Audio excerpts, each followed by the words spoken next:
I'm getting a little bit better with PowerPoint. Yeah. My last presentation was so. Now I've added a new dimension. Check this out.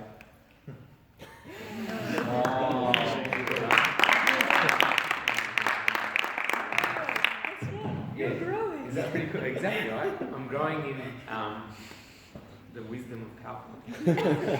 Okay, so yes, as Milo mentioned, we're going to look at this series called Grow, and what does that really have to do about Christianity and our relationship with God? And in today's specific talk, we're going to look at goals, and that it may slightly change from a G to like another letter, but we're going to put the kind of direction for today as goals. And excuse my voice, a bit croaky, but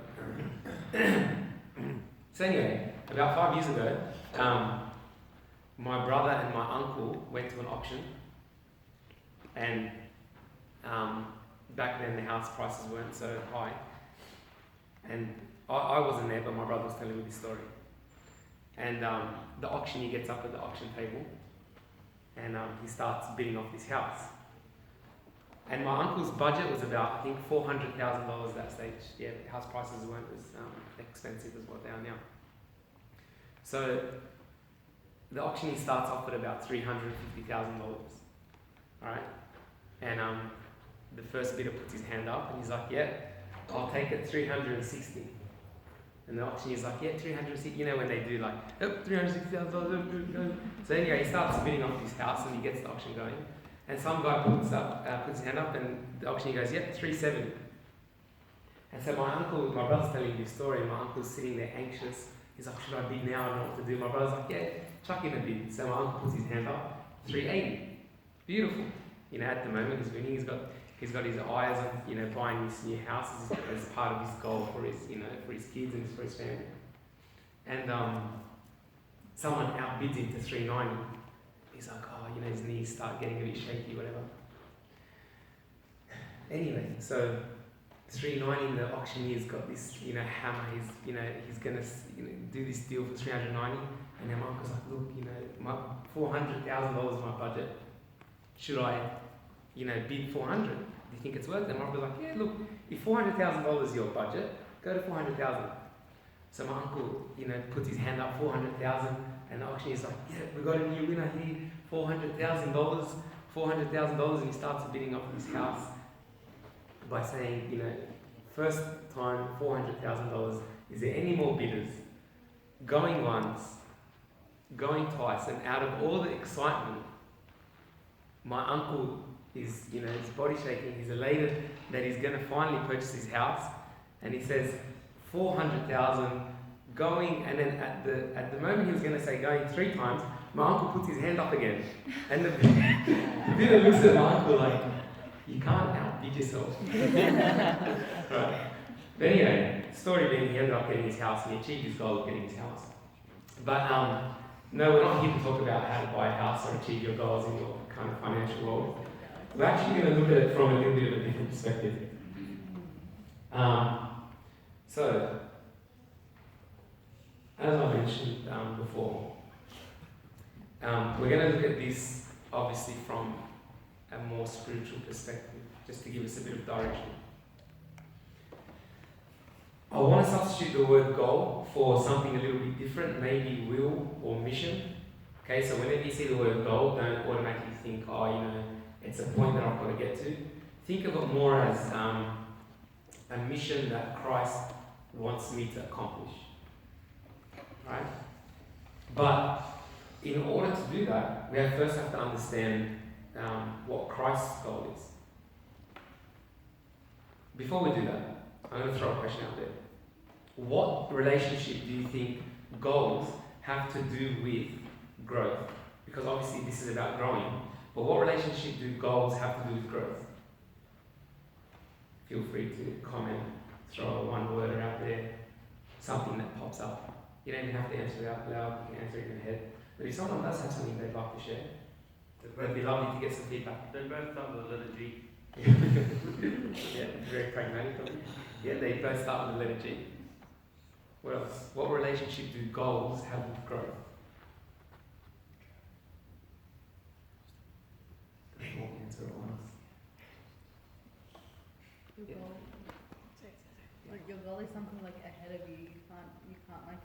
goal where you are now. Like, I can't say I'm 18, my goal is to be 18. Like, it doesn't work. Like, Yeah, so having a goal makes you look forward. Is that what you mean? Like, it makes you have some sort of vision forward. Good. Anyone else? They're both progression. Yeah. Okay, so they are both progressive. Okay, in nature, the words growth or goals are both progressive, so they're leading towards something. Fantastic. Okay. All right. So before I bring this verse up from the Bible, does anyone want to have a stab at what they think God, Jesus Christ's goal was on earth, or what his mission was on earth?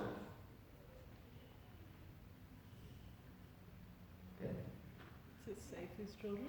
Okay, yeah, to save his children. Yeah. That's definitely one of them. I think, like, as we go to the verse, we see what the kind of focus point is. But definitely that's part of it. Anything else? Okay, let's go to the verse. This is in from John 6:36. For I have come down from heaven, not to do my own will, but the will of him who sent me.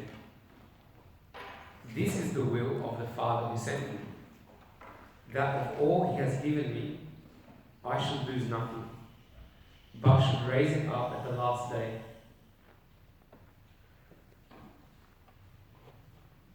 This is the will of the Father who sent me, that of all he has given me, I should lose nothing. What does he mean by I should lose nothing? Is he talking about like spare change? Is he talking about his robe? Is he talking about his hair? What does he mean by I should lose nothing?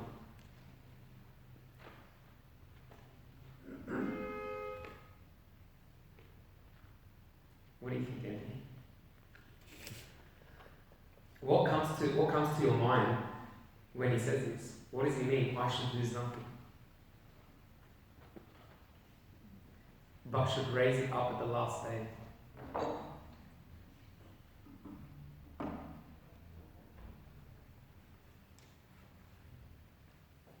Okay, I'm going to throw a word out there. This is something that I found preparing for this was kind of a reoccurring thing that came up. And the thing that comes up in my mind is integrity. A perfect example is when Jesus was baptized and he went into the wilderness.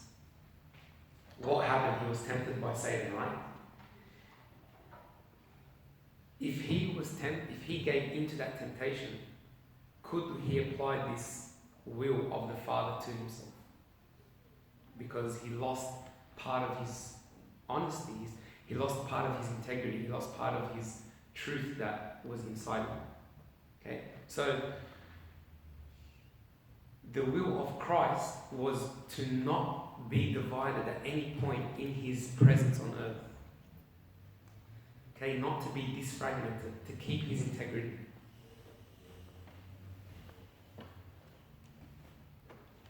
Okay, let's move on, because there's two parts of this. And this is the will of him who sent me. So he starts again. That everyone who sees the Son and believes in him may have everlasting life, and I will raise him up at the last day. Pizza. Sandy's mum made it. And this is the will of him who sent me, that everyone who sees the Son and believes in him may have everlasting life. So this part is most probably on us. That everyone who sees the Son and believes in him may have everlasting life. So there's two parts to this. One is that he should lose nothing of himself. And two, that everyone who believes in him, he should raise him up at the last day. As we go on, this will become a lot clearer how this relates to us. But it's important to know what Christ's mission was, because that's going to have an impact on what our goal and our mission should be. Alright? So, the one thing that I wanted to contribute to the second part is that there was a synergy between Christ and God. Okay? Because although Christ was human, he still had to have a direct relationship with the Father. Okay? And the word I want to connect with this one is synergy. Does anyone know what synergy means? I'm sure there's a few of you who know what synergy means, but to kind of bring it together, synergy is when there's two entities or two forces or two, bodies working together as one. A perfect example. Who here is into documentaries? Yeah? I don't know, I only found this out recently, but you know those big giant sharks or, those giant, I think they're called nurse sharks or whatever they're called. Have you ever seen little fish swimming underneath them? Who always thought those little fish were the babies of that shark? It's just me. I love the documentary. Yeah, man. My science teachers are terrible teachers, right? All this time, up until like 29, 30s, I've been believing that these little fish swimming under these sharks are babies. But what's actually happening is there's synergy between these two species. One species, the little species, is eating the algae or plankton or whatever you want to call it. What is it? Crustaceans or? They eat the parasites. Yeah, the parasites. They're eating the parasites off the whale or whatever it is, and the whale is actually protecting them from other predators. So there's a two-way street, right? There's a two-way street. There's a synergy. One's being fed, one's being protected.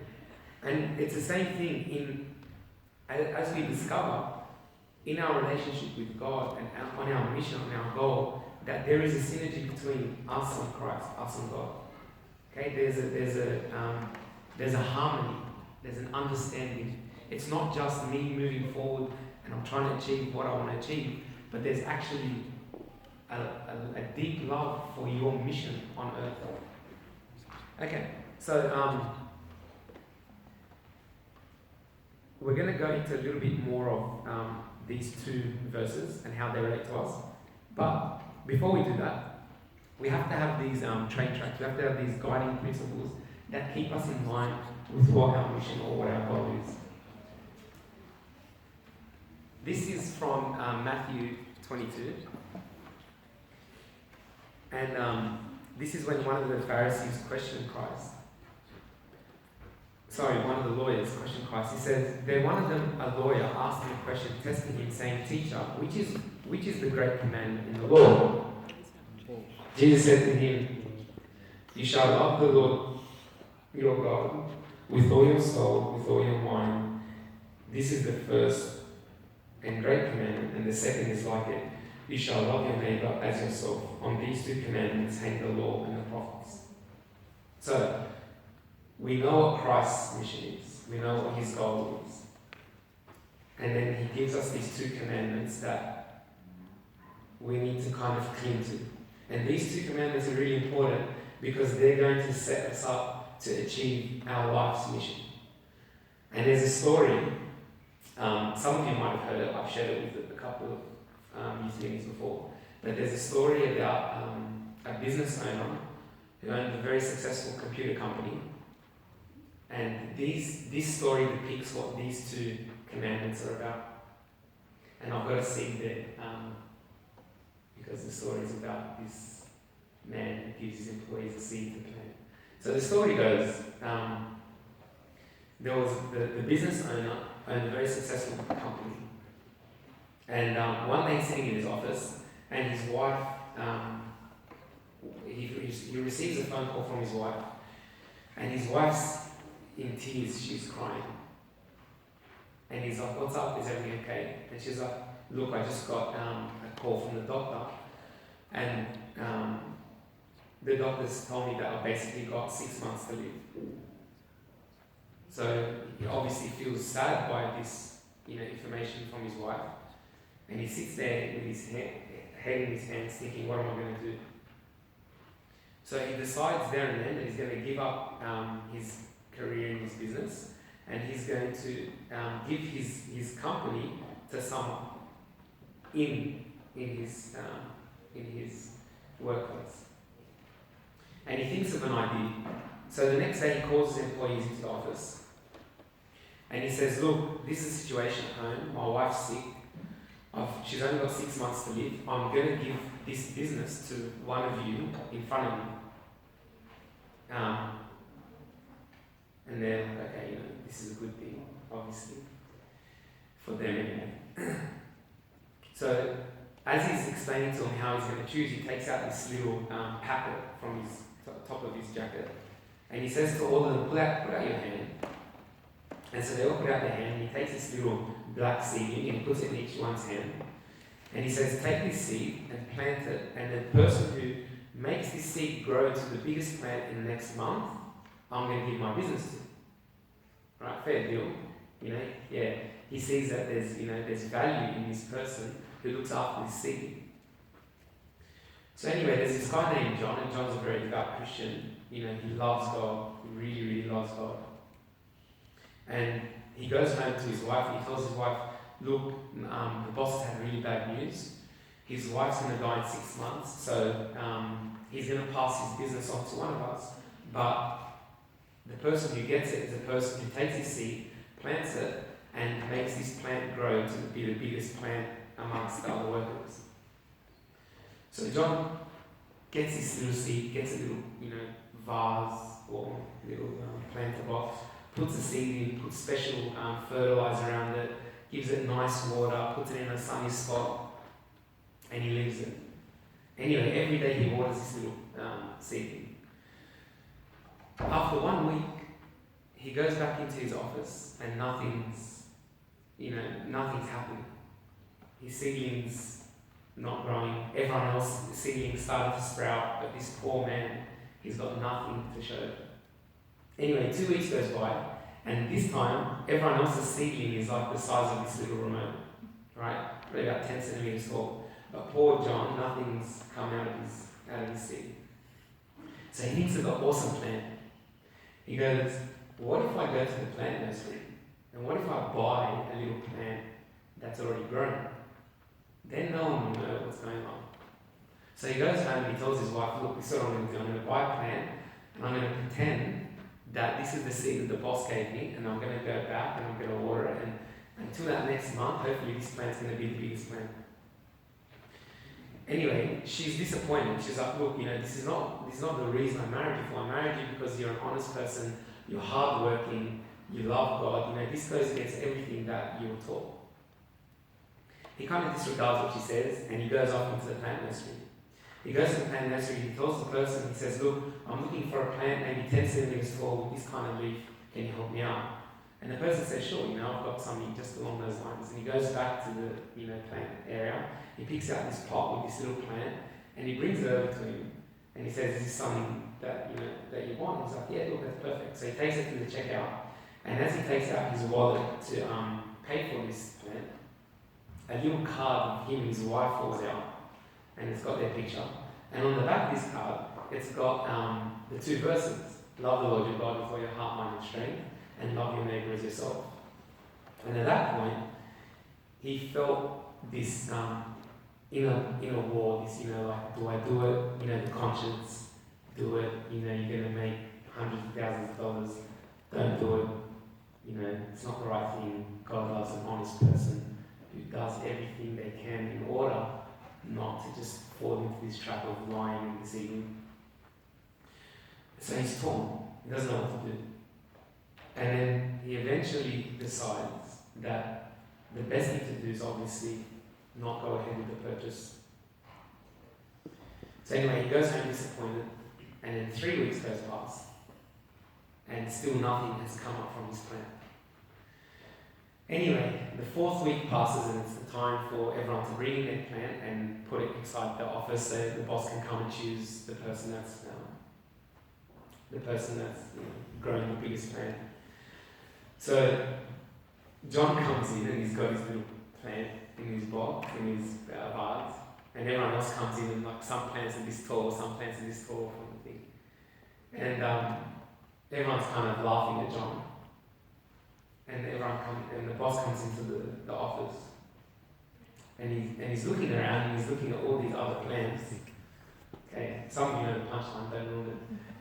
But he's looking at all the other plants, and he goes to the front, and obviously there's, proud people with their plans so big. But he looks over and he sees John standing there, and he takes out his keys, he takes out his wallet, all these cards for the business and, the important stuff. And he walks over and he puts it on John's table. And everyone's like, what's going on? I thought the person who's going to take the business is the one with the highest, the tallest plant. And the murmuring starts between the employees. And then the boss, out of a little bit of anger, he says, quiet. He goes, the seeds that I gave all of you were actually plastic seeds. They weren't real, genuine seeds. But John is the only one who was true and honest. And although it was probably tempting for him to go and buy a plant and bring it in, he was the only one honest enough to bring in the plant with no seed, the seed with no plant. And he says, for this reason, I'm giving John the business. And as of tomorrow, you're all fired. John's going to go home, so John goes home and he tells his wife, look, I've got this new job, She's like, great, he tells the story, and she's like, I knew that this was, it was going to be right for you. But then John has one more thing to do. In the second part of the commandment was love your neighbor as yourself. So he couldn't live with himself with these people who potentially are going home with no more jobs. So he calls every one of them and re-employs them. And he lets his boss know that happened. And his boss says to him, this is the reason why you're the best person for this company. But the whole idea of this story is that John really valued his mission and his goal to be true to God and Christ on top of everything else. Right? So our goal or our mission on earth is to first and foremost stick to Christ's word. That's the ultimate mission or ultimate goal. Even if it is like contrary to something that you might believe is right, if it goes against Christ's word, then it's better to follow Christ's word. Sandy and I were camping on the weekend, and the campsite that we were camping at, there's no one who comes and checks whether you're camping there or not. So you could pay or you can't. You don't you should pay, but I'm sure there's some people who don't pay. And even it crossed my mind a couple of times not to pay. But the point is that even you could do it and get away with it, but you still have to oblige by the rules. If that makes sense. Just because you can get away with something doesn't mean you get away with it. So, okay. So that leads us to this point. So, okay, we understand what Christ told us. We understand why he came on earth. We understand that there's two commandments that we must cling to. Okay, but still there's a little bit of unease, I still don't get it. Okay, what am I meant to do? Tell me something directly. There's a passage in Romans that I found links really nicely to the first passage that we read. He says, I beseech you therefore, brethren, by the mercies of God, that you present your bodies a living sacrifice, holy, acceptable to God, which is your reasonable service. And do not be conformed to this world, but be transformed by the renewing of your mind, that you may prove what is that good and acceptable and perfect will of God.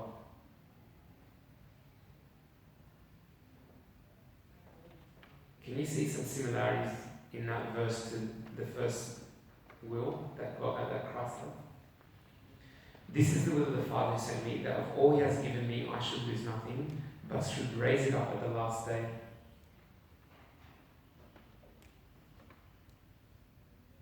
I beseech you, therefore, brethren, by the mercy of God, that you present your bodies a living sacrifice, holy, acceptable to God, which is your reasonable service. And do not be conformed to this world, but be transformed by the renewing of your mind, that you may prove what is that good and acceptable and perfect will of God. So, the main thing that Christ wants for us is that us as people, we have to stay, we have to keep our integrity. Thank you. We have to keep our integrity. That we may present our bodies a living sacrifice.